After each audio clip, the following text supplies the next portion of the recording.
Everyone says the same thing about studying: just be disciplined, focus harder, remove distractions. But here's something strange. If discipline alone worked, millions of students wouldn't struggle to sit down and study every day. The real problem usually isn't laziness. It's how the brain is wired to chase dopamine, and most studying methods accidentally shut that system down. Your brain isn't built to enjoy long stretches of effort with no reward. It's built to chase signals that say, progress is happening.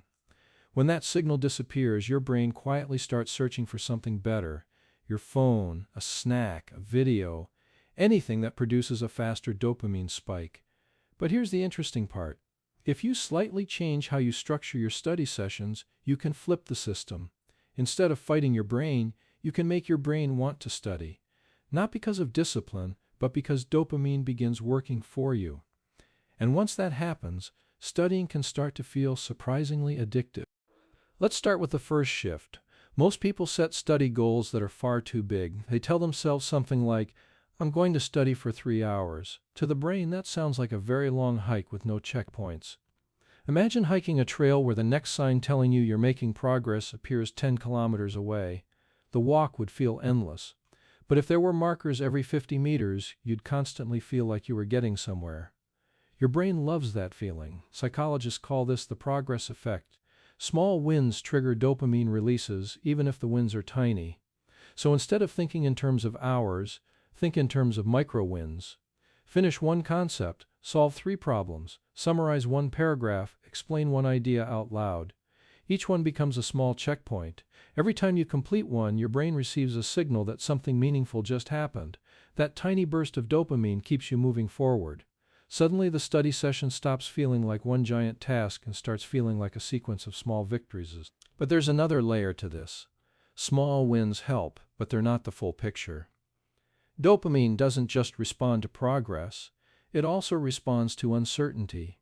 Your brain releases more dopamine when it thinks something interesting might happen. This is the same mechanism that makes video games addictive, or why people keep refreshing social media feeds. Not every action leads to something exciting, but sometimes it does, and that unpredictability keeps the brain engaged. Now think about traditional studying. You read pages in a predictable pattern, and the brain quickly decides nothing surprising is coming, so stimulation drops. But when you add a bit of uncertainty, studying becomes more engaging. Instead of reading for long stretches, mix different actions together. Study a concept, then quiz yourself. Try a random problem. Explain the idea out loud. Then jump back to learning something new. Sometimes you'll realize you know the answer immediately. Sometimes you won't. Those little surprises trigger dopamine because the brain detects a possible reward. Studying begins to feel less like repetition and more like solving small puzzles. Support the channel, like and subscribe. Even with unpredictability, there's still another factor that determines whether studying feels energizing or exhausting, and that factor is difficulty. If something is too easy, the brain gets bored. If it's too hard, the brain gets frustrated. But when difficulty sits right in the middle, something interesting happens. Psychologists call this the flow zone. It's the state where a task is just challenging enough to require attention, but not so difficult that you want to quit. Athletes experience it when a game becomes intense but manageable.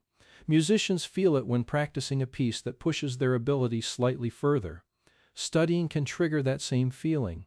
Research suggests learning is strongest when you're getting some answers wrong, but not most of them. In other words, when success sits somewhere around 70 to 80%. That means mistakes are not a problem. They're actually a sign that your brain is working in the ideal learning zone. Those small struggles trigger dopamine because your brain senses a challenge that can be solved. Instead of avoiding difficult questions, lean into them. That mild friction is often exactly what makes learning feel mentally stimulating. There's one more trick that dramatically increases motivation, and it comes from a surprising place: teaching. Your brain treats information differently when it believes the knowledge will be shared with someone else. When you prepare to teach something, your brain automatically organizes the material more clearly.